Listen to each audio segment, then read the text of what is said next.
పహల్గామ్ కుట్రకు ఫలితం అనుభవిస్తామన్న భయం పాకిస్తాన్ వెంటాడుతోంది. అందుకే పిఓకే ప్రజలు 2 నెలల ఆహార నిల్వలను మందులను సిద్ధం చేసుకోవాలని సూచించారు. బంకర్లను రెడీ చేస్తున్నారు. యుద్ధ భయంతో సామాన్య పౌరులకి కూడా ఆయుధ శిక్ష ఇస్తోంది పాకిస్తాన్ సైన్యం.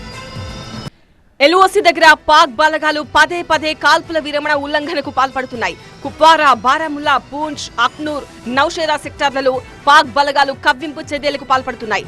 భారత సైన్యం ఎప్పటికప్పుడు పాక్ దాడులను తిప్పికొడుతోంది. భారత్తో యుద్ధ భయంతో గిల్గిట్ బాలిస్తాన్ ప్రాంతంలో భారీగా బలగాలను మోహరించింది పాకిస్తాన్. పర్వత ప్రాంతాలకు బలగాలను తరలించారు. పాక్ ఆక్రమిత కాశ్మీర్లో భారత్ దాడి చేస్తుందన్న భయంతో పౌరులకు సైనిక శిక్షణ ఇస్తున్నారు. పీఓకేలో బంకర్లు శుభ్రం చేస్తున్నారు. భారత్ ఏ క్షణమైనా దాడి చేసే అవకాశం ఉందని స్థానికులు 2 నెలలకు సరిపడా నిత్యావసర వస్తువులు, మందులు సిద్ధం చేసుకోవాలని ప్రభుత్వం సూచించింది. యుద్ధానికి సిద్ధంగా ఉండాలని పౌరులకు తెలిపారు. అంతేకాకుండా పీఓకేలో రిజర్వ్ బలగాలను కూడా రంగంలోకి దింపింది పాకిస్తాన్. ఉగ్రవాద శిక్షణా శిబిరాలకు నిలయంగా ఉన్న మదర్సాలను భారత సైన్యం టార్గెట్ చేస్తుందన్న అనుమానంతో పాకిస్తాన్ మూసేసింది. పాక్ ఆక్రమిత కాశ్మీర్లో 1000 మదర్సాలను 10 రోజుల పాటు మూసేశారు. పాక్ ఆక్రమిత కాశ్మీర్ ప్రజలు తమ బంకర్లను శుభ్రం చేసుకుంటున్నారు. పీఓకేలో పిల్లలకు కూడా పాకిస్తాన్ సైన్యం ఆయుధ శిక్షణ ఇవ్వడం తీవ్ర కలకలం రేపుతోంది.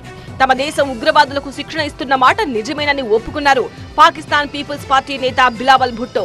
పాకిస్తాన్లో నీలం వ్యాలీ అంటే టూరిస్టుల స్వర్గధామం అని పేరు. కానీ పెహల్గామ్ దాడి తర్వాత నీలం వ్యాలీ మూతపడింది. టూరిస్టులు రాక నీలం వ్యాలీ వెలవెలబోయింది.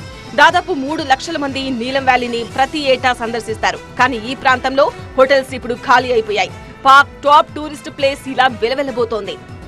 భారత్ దాడి భయంతో బంకర్లో ఉన్న పాకిస్తాన్ ఆర్మీ చీఫ్ ఆసిం మునీర్ బయటకొచ్చారు. ఎల్ఓసి దగ్గర పాకిస్తాన్ బలగాలతో మాట్లాడారు. యుద్ధ ట్యాంక్ పైకెక్కి పాక్ సైనికులను ఉద్దేశించి ప్రసంగించారు. భారత్ ఎలాంటి దాడి చేసినా తిప్పికొడదామని ప్రకటించారు.